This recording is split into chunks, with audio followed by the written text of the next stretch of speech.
அபிராமி அவருடைய கணவர் சொல்லும்போது சொன்ன சில விஷயங்கள் நெஞ்ச உருக்குற வகையில இருந்தது.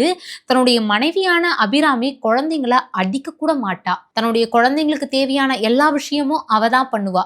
அப்படிப்பட்டவ கள்ளக்காதலுக்காக தன்னுடைய குழந்தைங்கள கொன்னுருக்காங்க அப்படின்னு கேட்கிறதும், பார்க்கிறதும் எனக்கு ஒரு மிகப்பெரிய அதிர்ச்சிய குடுத்திருக்கு அப்படிங்கிற வகையில கதறி கதறி அவர் அழுத சில விஷயங்கள் இன்னும் நம்ம பல பேர் மனசுல இருந்து விலகாது. காஞ்சிபுரம் முதன்மை மாவட்ட நீதிபதி செம்மல் தான் இந்த ஒரு வழக்க விசாரிச்சுட்டு வந்தாரு. அந்த வகையில 24ஆம் தேதி இவங்கள 10ல இருந்து 10:30க்குள்ளார கோர்ட்ல ஆஜராகணும் அப்படிங்கிற மாதிரியான ஒரு விஷயத்த சொல்லியிருந்தாரு.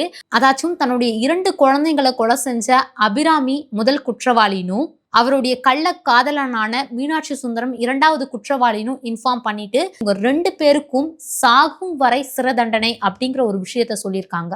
சொன்னதுக்கு அப்புறமா மீனாட்சி சுந்தரம் கிட்டையா இருக்கட்டும், அபிராமி கிட்டையா இருக்கட்டும், நீங்க பண்ண தவறுகள் எல்லாமே எல்லா ஆதாரத்தோடையும் நிரூபிக்கப்பட்டிருக்கு. நீங்க ஏதாச்சும் சொல்லணுமா அப்படின்னு கேட்டதுக்கு, ஆமா, எங்களுக்கு இந்த ஒரு சிறை தண்டனையை நீங்க கம்மி பண்ணி தரணும் அப்படிங்கிற மாதிரி 2 பேர் தரப்புல இருந்தும் சொல்லப்பட்டிருக்கு. இதெல்லாம் நீங்க குழந்தைய சாகடிக்கிறதுக்கு முன்னாடி யோசிச்சிருக்கணும். நியாயப்படி பார்க்க போனா உங்களுக்கு தூக்கு தண்டனை தான் கொடுத்திருக்கணும்.